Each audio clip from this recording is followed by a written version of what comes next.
Hello everyone, कैसे हैं आप सभी लोग। आशा करते हो आप सभी लोग बहुत ही अच्छे हैं। तो 2024 जैसा कि मैंने कहा है, दिसंबर 2024 आपके लिए गुड न्यूज़ लेके आ रहा है। यहाँ पर एक नई वैकेंसी जो है आपके सामने इंट्रोड्यूस हुई है, वह है सिविल जज की। यस, यहाँ पर सिविल जज की जो वैकेंसी है वह आ चुकी है। बात करेंगे इस वैकेंसी के बारे में कि यह जो वैकेंसी है कौन से स्टेट में आई है, कौन कौन इस ये जो वैकेंसी है यहाँ पे फॉर्म फिल कर सकता है। साथ ही बात करेंगे यहाँ की एग्जामिनेशन स्कीम कैसे रहती है, सिलेबस क्या रहता है, यहाँ के फॉर्म कब तक फिल होने वाले हैं, कितनी पोस्ट है, और भी डिटेल में यहाँ पे बात करने वाले हैं। आपको करना क्या है, वीडियो को बिना स्किप के पूरा देखना है ताकि आपको हर एक चीज जो है एक एक ही वीडियो में यहाँ पे आपको मिली जाएगी। तो चलिए शुरुआत करते हैं सबसे पहले ये जानने की कि यह जो वैकेंसी है वह कहाँ पर आई है। छत्तीसगढ़ सिविल जज वैकेंसी, जिसको कि हम व्यवहार न्यायाधीश यहाँ पे छत्तीसगढ़ में बोला जाता है, व्यवहार न्यायाधीश, इसकी वैकेंसी है। बहुत अच्छी वैकेंसी आई है। एक गुड न्यूज़ आ गई है जुडिशियल एस्पिरेंट्स के लिए जो कि तैयारी कर रहे थे। इसमें क्या है कि ये जो वैकेंसी है यह कब आई थी, तो 26 दिसंबर को हमारे सामने ये वैकेंसी आती है। करीब एक दो दिन पहले हमारे सामने इसका ऑफिशियल नोटिफिकेशन आ जाता है कि यह जो वैकेंसी है आ चुकी है। आप इसके अगर आप जो है यहाँ की तैयारी कर रहे हैं, जुडिशरी की तैयारी कर रहे हैं, तो आपको यहाँ के फॉर्म जो है जरूर डालने चाहिए। यहाँ के फॉर्म की अंतिम तिथि जो रहने वाली है वह रहेगी 24 जनवरी 2025। मीन्स कि आपके पास एक अच्छा भला टाइम है कि आप जो है यहाँ के फॉर्म फिल कर सकते हैं। कितने पोस्ट पर आई है, तो टोटल 57 पोस्ट यहाँ पर है, जो कि बहुत अच्छे पोस्ट है। और एक महीने का करीब आपको समय मिला है कि यहाँ पर आप जो है फॉर्म डाल सकते हैं। बहुत अच्छी होती है। और एक क्वेश्चन आता है कि यह जो वैकेंसी है इसको क्या हिंदी मीडियम वाले दे सकते हैं या तो इंग्लिश मीडियम वाले दे सकते हैं, किसके लिए ये रहती है, कौन सी भाषा में ये जो है एग्जाम लिया जाता है। तो सबसे अच्छी बात है कि अगर आप हिंदी मीडियम से आ रहे हो या तो फिर आप इंग्लिश मीडियम से आ रहे हो, दोनों को ही यहाँ पर छत्तीसगढ़ जो जुडिशरी है वह इनवाइट करती है कि आप जो है यहाँ पे आके फॉर्म फिल कर सकते हैं। तो बहुत अच्छी है। अगर आपके जो टारगेट जुडिशरी में ये रखी है कि आपको यहाँ पे छत्तीसगढ़ सिविल जज को क्रैक करना है, तब भी आप आइए। अदरवाइज अगर आपकी टारगेट जुडिशरी में नहीं भी है तब भी आप जो इसको टारगेट जुडिशरी बनाइए, क्योंकि यह जो जुडिशरी है बहुत ही अच्छी जुडिशरी होती है, बहुत सही यहाँ का सिलेबस भी रहता है। तो और बेस्ट बात है कि इसके नोटिफिकेशन भी आ चुके हैं, इससे बढ़िया बात क्या होगी।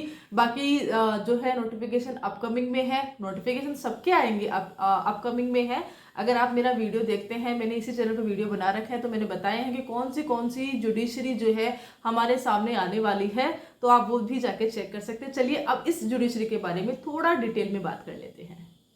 यहाँ पर हमने जाना है कि इसकी पोस्ट कितने आए हैं और कब तक आप ये जो है इसके लिए इस पोस्ट के लिए आप जो है यहाँ पे फॉर्म फिल कर सकते हैं।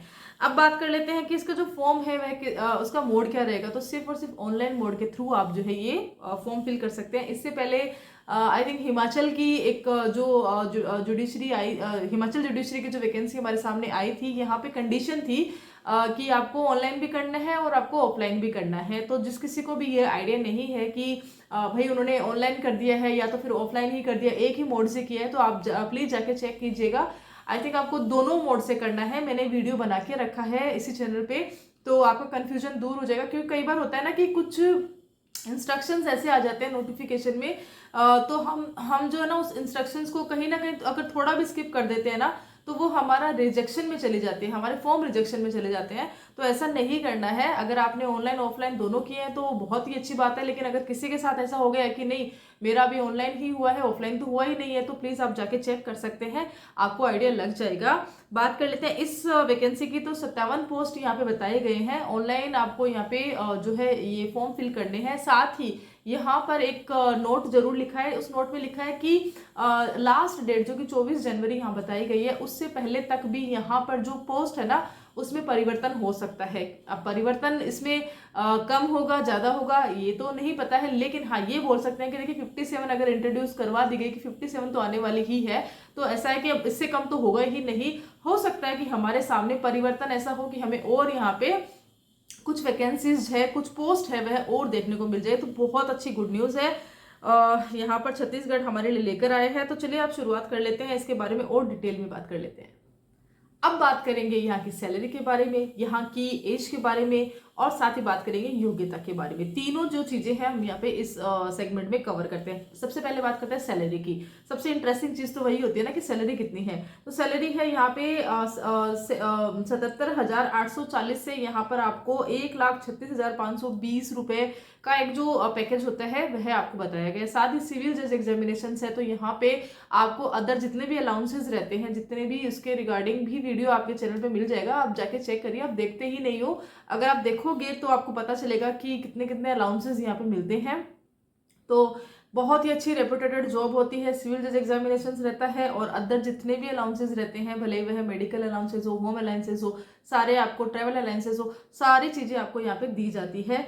और कंडीशन क्या रहता है कि रिकॉग्नाइज यूनिवर्सिटी से आपने लॉ करी हो। देखिए अभी अगर आपको देखा होगा कि बीसीआई जो है कुछ लॉ कॉलेज है, कुछ यूनिवर्सिटी है जिसको कि अनरिकॉग्नाइज भी किया है, कि यहाँ पर अगर आपने लॉ कंप्लीट किया है तो आपको अनरिकॉग्नाइज किया है, तो वह कौन सी है, ये सारी चीजें रहती है। तो नॉर्मली यही है कि रिकॉग्नाइज यूनिवर्सिटी से आपने लॉ कंप्लीट किया हो। अब बात कर लेते हैं इसकी योग्यता के बारे में। योग्यता में ऐसा है कि एज एन एडवोकेट आपका एनरोलमेंट होना चाहिए। यहाँ पर एक्सपीरियंस मांगा है या नहीं मांगा है, तो यहाँ पर एक्सपीरियंस नहीं मांगा है। मीन्स कि अभी अगर जिसने कि AIBE 18 अगर किसी ने दिया है और उसके बाद में अपना एनरोलमेंट अगर किसी का हुआ है, अगर आपका रिसेंट एनरोलमेंट भी है तब भी कोई इशू नहीं है। बस इतनी कंडीशन है कि एनरोलमेंट आपका हुआ हो एज एन एडवोकेट, तो आप ये कर सकते हैं। तो इस बार जब AIB हो रही थी तब भी यही चीज़ था, क्योंकि देखिए एग्जामिनेशन आ जाती है, वैकेंसीज आ जाती है, और कई बार होता है ना कि एक्सपीरियंस नहीं मांगते हैं लेकिन एनरोलमेंट मांगा जाता है। यहाँ पर स्टूडेंट्स को वाकई में दिक्कत होती है कि उनकी लॉ तो कंप्लीट हो गई लेकिन 6 महीने हो गए भी AIB नहीं आई है, रजिस्ट्रेशन कैसे करवाए नहीं करवाए, वह रहती है। कई बार कुछ मांगते हैं, तो ये रहता है। तो यहाँ पर एक्सपीरियंस नहीं मांगा है, फ्रेशर की जॉब है। और बाकी इसका प्रोविजनल पीरियड कितना रहता है, तो यहाँ पर प्रोविजन पीरियड कितना रहता है, तो नॉर्मली जो है 2 साल का रहता है, तो लेकिन यहाँ पे 3 साल का रहेगा। मीन्स कि 3 साल के बाद में आप परमानेंट यहाँ पर एक एज एन सिविल जज के रूप में आप यहाँ पे कार्यरत हो ही जाओगे। बात कर लेते हैं यहाँ की एज की। तो एज कितना है, तो जैसा कि मैंने बताया है कि क्योंकि फ्रेशर्स जॉब है तो 21 से 35 साल की एक आयु रहती है, वहां तक आपकी एज होनी चाहिए। रिलैक्सेशन यहाँ पे रिजर्वेशन कैटेगरी में मिलने वाला है, तो वो रहेगा। तो मोटा मोटी हमने यहाँ पे बेसिक जो चीज़ें हैं पोस्ट के रिगार्डिंग, यहाँ पे फॉर्म के रिगार्डिंग, साथ ही हमने बात करी है यहाँ पे सैलरी, योग्यता, एज, हमने ये सारी चीज़ें कवर कर ली है। अब हम आगे बात करते हैं इसकी एग्जामिनेशंस के बारे में और इसके सिलेबस के बारे में। ओके, हम बात कर लेते हैं यहाँ पे सबसे पहले एग्जाम की। यहाँ से आपको वीडियो जो है बिना स्किप किए पूरा देखना है, ताकि आपको एकदम से लगे कि हाँ यहाँ पर आप कहीं भी कोई भी चीज़ स्किप नहीं कर रहे हो। बात कर लेते हैं एग्जामिनेशंस की। तो यहाँ पे प्री एग्जाम होता है, मेंस होता है और आपका इंटरव्यू होता है, राइट। 3 स्टेजेस में आपकी यहाँ पे एग्जामिनेशंस होती है। यहाँ की इस बार जो है नया क्रिमिनल लॉज जो हमारे सामने जो 1 जुलाई 2024 को आया था वह इसमें आ चुका है, राइट। तो ये एक जो अमेंडमेंट है वह इसमें हुआ है।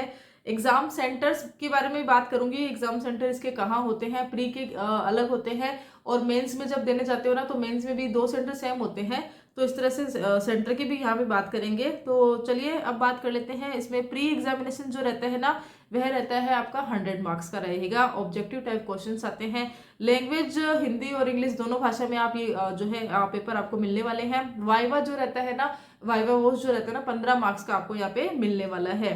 तो इसके बारे में डिटेल में हम बात करेंगे। इससे पहले हम बात कर लेते हैं सेंटर की, कि सेंटर यहाँ पे कहाँ पे आने वाला है। तो बिलासपुर, दुर्ग, भिलाई और रायपुर ये आपके प्री एग्जामिनेशंस के सेंटर होने वाले हैं। याद रखना, प्री एग्जामिनेशंस के सेंटर होने वाले हैं। और आप प्री क्लियर कर लेते हैं तो आपको मेंस एग्जामिनेशन देने के लिए आपको कॉल आएगी, मतलब कॉल रहेगी आपकी। तो आपका मेंस एग्जामिनेशन जो रहता है ना वह रहता है बिलासपुर और रायपुर। सिर्फ 2 सेंटर्स रहेंगे जहां पर कि आपका यहाँ पे ये मेंस एग्जामिनेशन जो है ना कंडक्ट करवाया जाता है। अब यहाँ पर बात कर लेते हैं इसके बारे में, प्री के बारे में। तो यहाँ पे छत्तीसगढ़ का ये रहता है कि यहाँ पे लोकल एक्ट्स जो रहते हैं ना, मेजर तो रहते हैं। इसका सिलेबस जो है आप इसकी ऑफिशियल वेबसाइट पे जाके चेक कर सकते हैं। और साथ में बात करते हैं कि यहाँ पे इंपॉर्टेंट क्या रहता है। देखिए छत्तीसगढ़ की एक ब्यूटी ये है कि यहाँ के जितने भी लोकल एक्ट है ना, बहुत ज़्यादा आपके स्कोरिंग में काम आने वाले हैं। यहाँ पे लोकल एक्ट से काफ़ी सारे क्वेश्चन जो है पुट किए जाएंगे।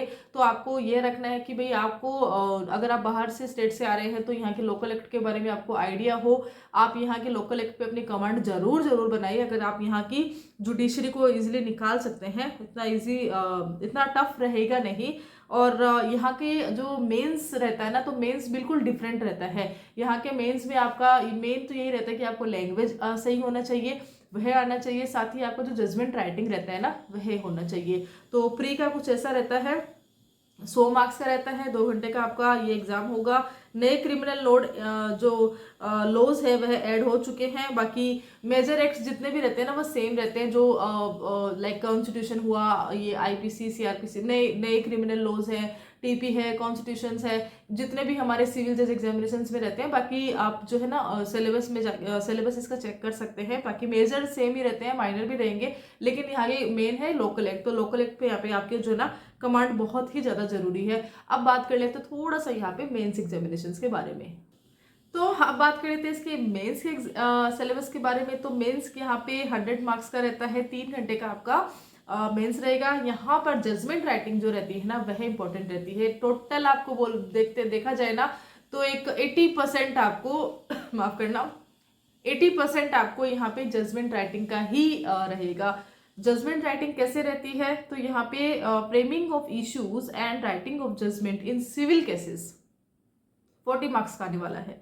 सेम आपका रहेगा क्रिमिनल केसेस में, वह भी 40 मार्क्स का आने वाला है। अब बात कर लेते हैं यहाँ पे जो तीसरा पेपर आपका होने वाला है, वह रहेगा ट्रांसलेशन का रहेगा, English to Hindi, Hindi to English. वह रहेगा 10 मार्क और 10 मार्क का। इस तरह से आपके 100 मार्क्स टोटलिंग यहाँ पे करी जाएगी। बाकी इसमें जीके या लॉन्ग क्वेश्चंस ऐसा कुछ भी नहीं रहने वाला है। तो ये बहुत ही अच्छा है। और ये है कि अभी जैसे इसके 24 जनवरी तक आपको यहाँ पे टाइम मिल रहा है कि आप इसके फॉर्म फिल कर सकते हैं। उसके बाद में अगले 2 से 3 महीने के अंदर या तो मिनिमम 2 से 3 महीने के अंतर्गत जो है यहाँ पे प्री कंडक्ट करवा लिया जाएगा। और उसके बाद में मेंस, क्योंकि यहाँ पर जल्दी जल्दी ये जो है एग्जामिनेशंस हो रहे हैं। तो टोटली देखा जाए तो प्री एग्जामिनेशन, साथ ही मेंस एग्जामिनेशंस और 15 नंबर का आपका इंटरव्यू रहता है। तो एक बहुत अच्छी जुडिशरी है जो आपके लिए अपॉर्चुनिटी लेकर आई है, गुड न्यूज़ लेकर आई है। और हिंदी भाषी और जो इंग्लिश भाषी है, दोनों के लिए रहेगी, तो आपके लिए बहुत अच्छा है। बाकी देखिए दिल्ली वाले रहते हैं ना, तो दिल्ली में भी हम लोग बाकी लोग कुछ लोग जाते हैं यहाँ पे, बट फिर भी कहीं ना कहीं क्योंकि वह इंग्लिश बेस्ड रहता है, पेपर रहता है, तो वहाँ पे रहता है ना कि वहाँ के स्टूडेंट्स को या जो इंग्लिश मीडियम के स्टूडेंट्स हैं उनको थोड़ा सा ज़्यादा यहाँ पे बोलते हैं ना प्रेफरेंस मिल ही जाता है, नॉर्मल है। तो इस बार इस जुडिशरी के लिए आप ट्राई कर सकते हैं, कोई इशू रहेगा नहीं। बाकी नए लॉज आए हैं ना, नए लॉज को किस तरह से रेडी करना है, क्या क्या नए लॉज में पूछा जाएगा, तो इसके बारे में भी डिटेल में मैं जो है यहाँ पे आगे एक और वीडियो बनाऊंगी जिसमें कि आपको बताऊंगी कि जो नए लॉज होते हैं ना उसको कैसे पढ़ना है, उसमें क्या क्या चीज़ें, क्योंकि देखिए एकेडमिक में हमारी पढ़ाई हुई नहीं है, लेक्चर्स हमारे अभी तक हुए नहीं है। तो उसका हम बेसिक जो चीज़ें हैं जो उसके बारे में देख सकते हैं, समझ सकते हैं, वह क्या हो सकती है, जिससे कि अगर हम सेल्फ स्टडी भी कर रहे हैं ना, मेनली तो सेल्फ स्टडी के लिए रहेगा कि जो अगर हम सेल्फ स्टडी भी कर रहे हैं ना, तो वहाँ पर उस चीज़ को आउटपुट हम कर पाएँ, तो ये रहता है। बाकी यह जो वीडियो है रिगार्डिंग सिविल जज एग्जामिनेशंस आपको कैसा लगा, इसके बारे में ज़रूर बताना। इस वैकेंसी के रिगार्डिंग अगर कोई भी इश्यूज़ है, कोई भी आपकी क्वेरीज है, मुझे कमेंट बॉक्स में करके आप कमेंट करके आप पूछ सकते हैं, मैं आपका रिप्लाई करूंगी एज सुन एज पॉसिबल। जैसे ही मैं कमेंट देखती हूँ, मैं कोशिश मेरी रहती है कि आपको रिप्लाई करूँ। और भी अगर आपकी कुछ क्वेरीज है अदर कोई लीगल वैकेंसी के बारे में, ऑल इंडिया एग्जामिनेशंस के बारे में, कहीं पर भी कुछ भी चीज़ें हैं, तो आप मुझसे कमेंट करके पूछ सकते हैं। या तो फिर आप मेरे इंस्टाग्राम आईडी है एडवोकेट बिंदु धाबाई, यहाँ पर भी आप मुझे मैसेज कर सकते हैं। यहाँ पर भी मैं आपके मैसेजेस को है जो सीन कर लूँगी as soon as possible. Hopefully यह वीडियो आपको अच्छा लगा होगा, और अगर अच्छा लगता है तो शेयर जरूर कर देना, और हाँ, चैनल पे पहली बार आए तो सब्सक्राइब जरूर कर देना। Till then, thank you so much.